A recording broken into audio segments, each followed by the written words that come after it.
Hi, Ben. First of all, I love your show. I listen to it every day while I deliver pizza. So I'm in college, so I do that all the time. But I just wanted to see. Wait, can you hear me? Yep, I can hear you just fine.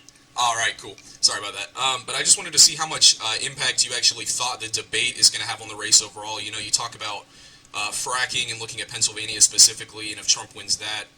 But how much impact do you think the rest of the debate actually had on the rest of the race? So I think that virtually everybody's mind is made up at this point. We've already seen 50 billion votes cast across the country. People are voting early.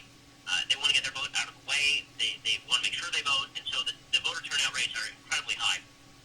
We've seen more votes early in the state of Florida than the entire vote in favor of Trump who won the state last time. We've already seen over 4 million people vote early in Florida. I've been talking to some of my folks down here in Florida, and they're going day after day to the polling places to try and vote, and the lines are so long they're just turning around and saying, I'll do it tomorrow. So as we approach the election, I would assume that those numbers are going to grow and grow.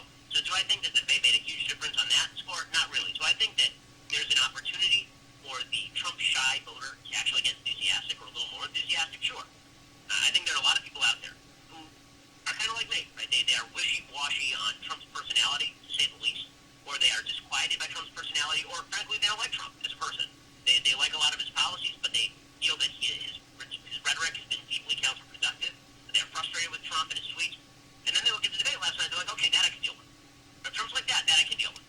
Yeah. And it's one thing to ask me to deal with Trump circa debate one where he's talking over people and being rude and bloviating. It's another thing if Trump is just being Trump, but he's actually talking shop.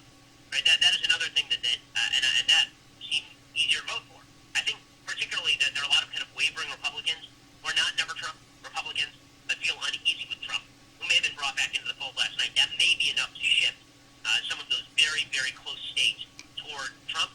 And in Senate races, it may be enough to bring Republicans out to both the Senate candidates saying, okay, well, I may not love Trump, but the Republicans definitely have to keep the Senate because Joe Biden seems a little scary. I mean, the guy wants to get rid of the entire oil industry.